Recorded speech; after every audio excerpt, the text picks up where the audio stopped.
अस्सलाम वालेकुम students, welcome back to my channel. My name is Mohammad Afaq and you are watching study with concept channel.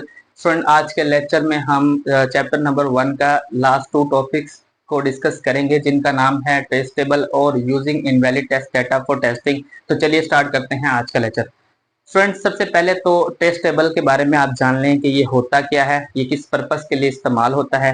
तो trace table आपको नाम से ही पता चल रहा होगा कि ये एक टेबल होगी जिसके अंदर हम कुछ ना कुछ पढ़ेंगे। तो बेसिकली इसमें यही है कि ट्रेस टेबल एक टेक्निक है जो आपके एल्गोरिथम को टेस्ट करने के लिए इस्तेमाल होती है। पिछले एग्जांपल्स में हमने काफी सारे एल्गोरिथम पढ़े, एग्जांपल्स को डिस्कस किया, उसके अंदर प्रॉब्लम्स आई, हमने उसे स्टेप बाय स्टेप सोल्व करके प्रॉब्लम को सोल्व करवाया। अब ट्रेस टेबल एक ऐसी टेक्निक है जिसको यूज करते हुए आप ये चेक कर सकते हैं कि आपका जो एल्गोरिथम है वो वर्क कर रहा है या नहीं। और दूसरी चीज ये कि ट्रेस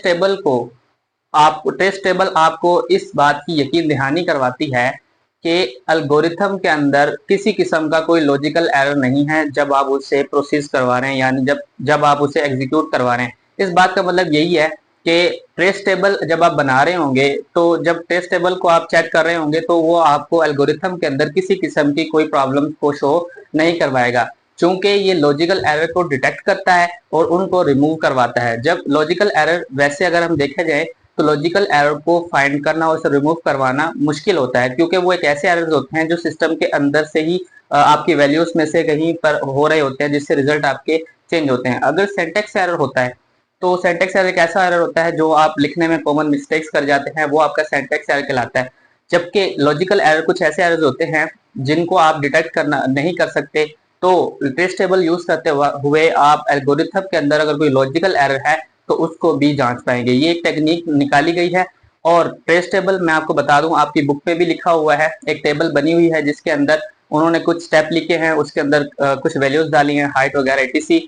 लेकिन मैं आपको शॉर्टली बता देता हूँ कि ट्रेस टेबल के अंदर या ट्रेस टेबल का स्ट्रक्चर क्या है। देखिए, ये मल्टी कॉलम और मल्टी रो पर मुश्तमिल होती है। इसका मतलब यह है कि इसमें काफी सारी रोज होती हैं, काफी सारे कॉलम्स होते हैं।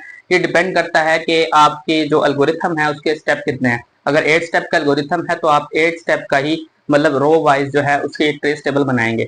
तो ट्रेस टेबल के अंदर मल्टी कॉलम और मल्टी रोज होती हैं, जिनमें जो मल्टी कॉलम है उसके अंदर जो है आपको वो स्टेटमेंट शो हुई भी होती है। वो स्टेटमेंट जो एल्गोरिथम के अंदर जब एल्गोरिथम के केस में जब आपने पढ़ी थी तो तब देखी थी आपने। तो कॉलम के अंदर आपको वो स्टेटमेंट शो हुई होती हैं, जबकि रो के अंदर उन स्टेटमेंट्स को एक्सप्लेन किया गया होता है। मिसाल के तौर पे अगर किसी हाइट की कोई वैल्यू है, आपकी बुक में भी शो हुई है, तो वहां पर जो कॉलम होगा उसमें वैल्यू लिखा होगा, और जबकि जो रो होगी उसके अंदर उस वैल्यू को डिस्क्राइब किया गया होगा, उस वैल्यू को लिखा गया होगा। सो बेसिकली यही इसकी डेफिनेशन भी है और यही इसका कंसेप्ट है। ये एक शॉर्ट क्वेश्चन है, इस चैप्टर का इंपॉर्टेंट शॉर्ट क्वेश्चन भी आप इसे कह सकते हैं। What is trace table? Trace table की आप डेफिनेशन करेंगे, आप ये बताएंगे ये मल्टी रो और मल्टी कॉलम पर मुश्तमिल होती है। इसके अलावा इसमें से एमसीक्यूज नहीं बनते। नेक्स्ट हम पढ़ेंगे इनवैलिड डाटा फॉर टेस्टिंग। तो इनवैलिड डाटा फॉर टेस्टिंग से नाम से ही आपको पता चल रहा होगा कि इसमें है हम इनवैलिड डाटा, एक ऐसा डाटा जो कि गलत फॉर्मेट का हो, उसे हम यूज करके टेस्टिंग करने की कोशिश कर रहे होते हैं। तो इनवैलिड टेस्ट डाटा आपके एल्गोरिथम के केस में क्या काम करता है? तो ये सबसे पहली चीज आप ये देख लें कि आपका जो एल्गोरिथम है वो किसी अनएक्सपेक्टेड डाटा को बड़े अच्छे तरीके से हैंडल कर लेता है। उसकी वजह यह है कि जब आप इनवैलिड डाटा को डालते हैं तो आपकी जो रिजल्ट निकलता है वो बिल्कुल डिफरेंट होता है, जिससे आपको खुद ब खुद अंदाजा हो जाता है कि जो सोल्यूशन आपको चाहिए था इस प्रॉब्लम का, वो सोल्यूशन ये नहीं है।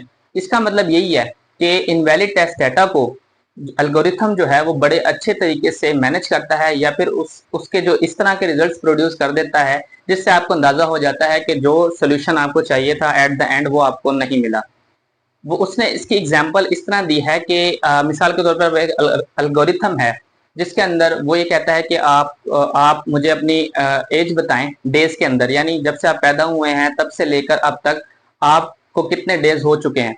तो आप इसकी बजाय आप उसे कहते हैं कि मेरी डेट ऑफ बर्थ ये है, मतलब उसे ये बताते हैं कि इस दिन आप पैदा हुए, वो ये नहीं बताते कि नंबर ऑफ डेज कितने हो चुके हैं। तो इस तरह का जो डाटा है ये इनवैलिड डाटा कहलाता है कि वो आपसे पूछ कुछ और रहा है और आप उसे दे कुछ और रहे हैं। इस तरह इनवैलिड डाटा जो है वो प्रोड्यूस होता है और इससे रिजल्ट्स आपके बिल्कुल चेंज हो जाते हैं। आपको जो आउटपुट है उसमें एरर मैसेज शो करवाता है। इसके अलावा यूजिंग इनवैलिड डाटा को for testing invalid data testing को इस्तेमाल करने से आपका जो सोल्यूशन है उसकी क्वालिटी भी अच्छी हो जाती है, क्योंकि आपको पता चल जाता है, आप खुद से एक्सपेक्ट करने लगते हैं कि इसका ये रिजल्ट तो नहीं है, कुछ और हो सकता है इससे मिलता जुलता, या फिर ये नहीं हो सकता वाल। इस तरह आपकी जो सोल्यूशन की क्वालिटी है, जो उसका म्यार है, वो भी अच्छा हो जाता है। उम्मीद करता हूँ स्टूडेंट्स आज का लेक्चर आपको समझ आया होगा। मिलते हैं अगले लेक्चर में, अपना ख्याल रखें, अल्लाह हाफिज।